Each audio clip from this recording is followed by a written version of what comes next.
గత ప్రభుత్వం ఏ రకంగా ఒప్పందాలు కుదుర్చుకునింది, ఒక్క ల్యాండ్ ఇచ్చేయడమే కాకుండా డేటా సెంటర్తో పాటు టెక్నాలజీ పార్కులు, స్కిల్ యూనివర్సిటీ అనేటువంటిది డెవలప్ చేస్తే ఎంత మంచిగా ఉంటుంది అన్నటువంటిది జీవోలు ఇచ్చి కేటాయించేవి కూడా మనం అందరం చూసాం. ఒప్పందాలు కుదిరింది కూడా మనం అంతా చూసాం.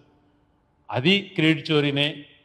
ఈ మన పారిశ్రామికవేత్తల సదస్సులో రెన్యూవబుల్ ఎనర్జీ గురించి జరిగేటువంటి ప్రతి ఒప్పందం కూడా 23లో జగన్మోహన్ రెడ్డి గారి పీరియడ్లో జరిగినటువంటి ఒప్పందాలే అన్నటువంటిది స్పష్టంగా కూడా తెలియజేశాం. అనేక పథకాలలో కూడా ఆటో వాళ్ళకి ఇచ్చిన దగ్గర నుంచి, అమ్మ ఒడి దగ్గర నుంచి పేర్లు మార్చుకుంటున్నాడు తప్పితే తనకంటూ ఏది చేయకుండా ఆ క్రెడిట్ చోరీ చేసేటువంటిదే తను చేస్తున్నాడు. అదే రకంగా నిన్న జరిగినటువంటి హౌసింగ్ ఇళ్ల పట్టాల ఇళ్ళ గృహప్రవేశాల పథకంలో కూడా అదే జరిగింది.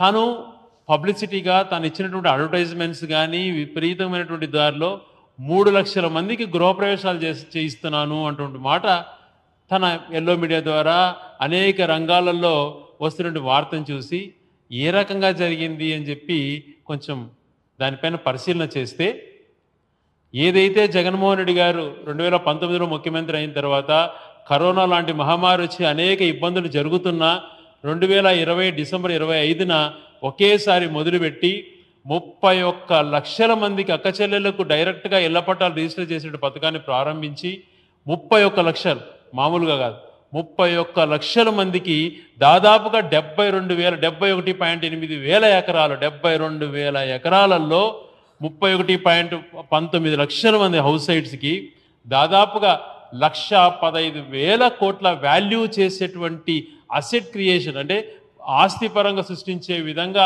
కార్యక్రమాన్ని మొదలుపెట్టి 17,000 జగనన్న కాలనీలు, 72,000 ఎకరాలలో 31,20,000 ఇళ్ల స్థలాలకు 1,15,000 కోట్ల విలువ చేసేటువంటి ఆస్తులను 17,000 జగనన్న కాలనీలను తను ప్రారంభించి దానికి ఒక రూపు తీసుకొస్తే, ఈరోజు ఏదో తాను 1 సెంటు స్థలం ఇవ్వకుండా పోయి పట్టుమని 10 మందికి బిల్లులు, హౌసింగ్ బిల్లులు ఇవ్వకుండా 3 లక్షల మందికి గృహప్రవేశాలు చేయిస్తున్నా, ఉగాదికి 5 లక్షల ఇళ్లకు గృహప్రవేశాలు చేయిస్తున్నటువంటి మాటలు మాట్లాడినప్పుడు నిజంగా చాలా ఆశ్చర్యం కలుగుతుంది. అందుకనే నిన్న కూడా తను వెళ్ళి ముఖ్యమంత్రి స్థాయిలో అక్కడికి వెళ్ళి అక్కడ ఇళ్ళ గృహప్రవేశాలు చేయించినటువంటి 2 మహిళలను ఆ డేటా కూడా చూసాం. ఏంటి ఇది విషయం అని చెప్పి. హేమలత గారు అన్నటువంటి వారు ఒకరు, ముంతాజ్ బేగం గారు అన్నటువంటి వారికి ఏ టైంలో ఇల్లు మంజూరైంది? 2022లో డేట్తో సహా 28 ఏప్రిల్లో 22 సంవత్సరంలో తనకి ఇల్లు మంజూరైంది. ఎప్పుడు బేస్మెంట్ లెవెల్లో బిల్లులు ఎంత ఇచ్చారు, రూఫ్ లెవెల్లో బిల్లులు ఎంత ఇచ్చారు, రూఫ్ కంప్లీట్ అయినటువంటి బిల్లులు అన్నీ కూడా 2023 వరకు తనకి ఇన్నటువంటి దాంట్లో ఆధారాలతో సహా తనకు చూపించడం జరుగుతుంది. అలా వదిలేసిపోయినటువంటి ఇల్లును కూడా జగన్మోహన్ గారి పీరియడ్లో కంప్లీట్ చేసి హ్యాండ్ ఓవర్ చేయడం జరిగింది. మీ పీరియడ్లో వాటిపైన కూడా డబ్బులు వసూలు చేసేటువంటి పథకాన్ని ఉంటే లేదు, తక్కువ ఎస్ఎఫ్టీతో ఉన్నటువంటి హౌసెస్కు ఫ్రీగా ఇవ్వాలా అని చెప్పి వాళ్ళకు ఫ్రీగా ఇచ్చి మీరు నిర్దేశించినటువంటి ప్రైస్ని 50%కి తగ్గించి వాళ్ళకు కూడా మేలు చేసే కార్యక్రమం జరిగింది. దాదాపుగా జగన్మోహన్ రెడ్డి గారి పీరియడ్లో ఎలక్షన్స్ టైంకే 5 సంవత్సరాలు 9 లక్షల ఇల్లులు పూర్తి కంప్లీట్ అయిపోయాయి. మిగిలినటువంటి 8 లక్షల్లో కూడా దాదాపుగా 1,28,000 పైగా వాళ్ళకి స్లాబ్ దశల్లో ఉన్నాయి.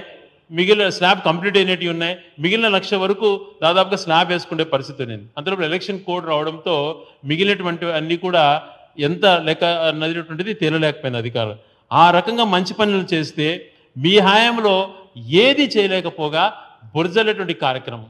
ఒక ప్రాంతానికి వెళ్ళినప్పుడు నీ ఇష్టానుసారం మాట్లాడుతూ ప్రతిపక్ష పార్టీని హేళనగా చేస్తూ నువ్వేదో చేసినప్పుడు గొప్పలు ఏమి చేయకపోయినా నీ గురించి గొప్పలు చెప్పుకుంటూ దాదాపుగా కోట్ల రూపాయలు ప్రభుత్వ సొమ్మును అక్కడ వెదజల్లి నీ ఫ్లైట్లకు హెలికాప్టర్లకు ఖర్చు పెట్టుకుంటూ అక్కడ పేద ప్రజలకు ఒరిగేటువంటిది ఏమీ చేయకుండా మేము ఏదో అంత గతంలో అన్ని సృష్టించేశాను. ఈ రోజుకి 22 సంవత్సరాలు అయిపోయింది మీరు హైదరాబాద్లో ఓడిపి తెలంగాణ నుంచి వదిలేసి. 2004లో మీరు ఓటమి చెందారు. ఇప్పటికి కూడా నేనే హైదరాబాద్ నిర్మించా అటువంటి కథనాలు చెప్పుకోవడం తప్పితే స్వయంగా మీరు చేసేటువంటిది ఏది కనపడలేదు. జగన్మోహన్ రెడ్డి గారు 19 నుంచి 24 మధ్యన ఎన్ని మంచి కార్యక్రమాలు చేశారో ఒకసారి మీకు కూడా అన్నీ తెలుసు. పథకాల రూపంలో కానీ, హౌసింగ్ రూపంలో కానీ, వివిధ దశల్లో అన్నిట్లలో కూడా ఈరోజు ఒక ఇంటి నిర్మాణానికి హౌస్ సైట్ ఇచ్చేసి వాళ్ళకు కాలనీ నిర్మాణం చేసి ఆ లేఅవుట్లుగా చేసి ఫెసిలిటీస్ క్రియేట్ చేయాలని చెప్పి, దాంతోపాటు ఇళ్ళ నిర్మాణం చేసుకోవడానికి పేదవాడు ఇబ్బంది పడుతాడని చెప్పి ఉచితంగా ఇసుక దగ్గర నుంచి దాదాపుగా స్టీలు, సిమెంట్ ఇలాంటి కొనుగోలుదారుల కోసం డ్వాక్రా సంఘాల ద్వారా వాళ్ళు 35,000 రూపాయలు అదనంగా వచ్చేటట్టుగా చేసి, దాంతోపాటు వివిధ మెటీరియల్స్ అన్నీ కూడా అక్కడ ఒకే విధంగా ప్రొక్యూర్ అయ్యి వెంటనే కట్టుకోవాలన్నటువంటి ఆదేశాలతో ఒక్కొక్క మనిషికి 1,80,000 ఫస్ట్ అని చెప్పి 2,70,000 వరకు లబ్ధి చేకూర్చడానికి జగన్మోహన్ రెడ్డి గారు ప్రయత్నం చేసిన విషయం వాస్తవమా కాదా ఒకసారి చెప్పమని చంద్రబాబు నాయుడు గారు. నీ హయాంలో ఇప్పుడు 18 నెలలు అయిపోయింది, ఏది కూడా తలపెట్టకుండా 1 సెంటు స్థలం ఇవ్వలేదు ఇంతవరకు ఎవరికే కాదు. ఎందుకని? పేదలంటే నిర్లక్ష్యం, అవహేళన. ఎంతసేపు నీ గొప్పలు చెప్పుకోవడానికే ప్రయత్నం చేస్తావు తప్పితే, ఎంతసేపు ఏమి చేయకపోయినా చేసినట్టుగా మభ్యపెట్టేటువంటి ప్రయత్నం చేస్తావు తప్పితే ఏ ఒక్కటి కూడా నువ్వు చేయలేకపోయావు. ఒక ముఖ్యమంత్రి స్థాయిలో అక్కడికి వచ్చిన తర్వాత ఏం ఆలోచన చేయాలి? ఈ ఇల్లు ఎప్పుడు శాంక్షన్ అయింది? ఎవరి హయాంలో ఎంతవరకు వచ్చింది? బ్యాలెన్స్ ఎంత మిగిలింది? ఈ బ్యాలెన్స్ కొంచెం నేను ఇచ్చానటువంటి మాట కూడా చెప్పకుండా పూర్తిగా నువ్వే ఇచ్చినట్టుగా మాట్లాడుతూ ఏ 3 లక్షల ఇళ్లలో ఒక్క ఇల్లు కూడా నువ్వు మంజూరు చేసినటువంటిది లేదు. ఈరోజు 19 లక్షల ఇల్లులు పోయినసారి కంప్లీట్ అయినాయి. నిన్న నువ్వు అడుగుపెట్టినటువంటి రాయచూరు నియోజకవర్గంలోనే 20,000 పైగా ఇల్లులు మంజూరు చేయించడం జరిగింది. దాదాపుగా రాష్ట్ర వ్యాప్తంగా 17,000 కాలనీలు కొత్త ఊళ్ళు నిర్మాణం అయితే ఆ ఒక్క నియోజకవర్గంలోనే దాదాపుగా 90కి పైగా కొత్త ఊళ్ళు నిర్మాణం అనేటువంటి విషయాన్ని గమనించుకోవచ్చు చంద్రబాబు నాయుడు గారు. విలువల గురించి మాట్లాడతారే కానీ ఆచరించే దగ్గర 1% ఉండదు. కేవలం విజనరీ అని మీరు చెప్తుంటారు కానీ మీకు నిజంగా ఈ రాష్ట్రాన్ని ముందుకెళ్ళటానికి కానీ పేద ప్రజలకు చేయటం కోసం కానీ ఎక్కడ మీరు విజనరీ కాదు, ఏమి కాదు. కేవలం మీరు మభ్యపెట్టేటువంటిదే. మీకు మంచి ఆలోచనలు ఏంటంటే ఆ రోజు జగన్మోహన్ రెడ్డి గారు హౌసింగ్ విషయంలో ఎలా ఆలోచన చేశాడు, సంక్షేమం విషయంలో ఎవరి కోసం అమలు చేశారు, అదే రకంగా డెవలప్మెంట్ విషయంలో లాంగ్ రన్ ఉండాలని చెప్పి వైజాగ్లో ఐటీ దగ్గర నుంచి పోర్ట్స్ గురించి ఎవరు మంచి ఆలోచన చేసేటువంటిది ఏ రోజైనా మీరు ఆలోచన చేసుకున్నారా? అలా కాకుండా కేవలం డిగ్రేడ్ చేయడం కోసం జగన్మోహన్ రెడ్డి గారి గురించి క్యారెక్టర్ అసాసినేట్ చేయడం కోసమే ప్రయత్నం చేస్తారు తప్పితే మీది ఏ రోజు కూడా మేలు చేసినటువంటి ప్రక్రియలో ముందుకు వెళ్ళలేదు. ఇప్పటికైనా మీరు ఆలోచన చేయండి. గత ప్రభుత్వం హౌస్ సైట్స్ కోసం, బిల్డింగ్స్ కోసం, కేవలం ఇళ్ల నిర్మాణం కోసం, పేద ప్రజల ఆస్తి పెంచడం కోసం, వాళ్ళకు ఫ్రీగా అక్కచెల్లెలకు ఒక ఆస్తి ఏర్పడాలనే ఉద్దేశంతో 35,000 కోట్ల రూపాయలు ఖర్చు పెట్టింది. మీరు 18 నెలల్లో ఎంత ఖర్చు పెట్టారు?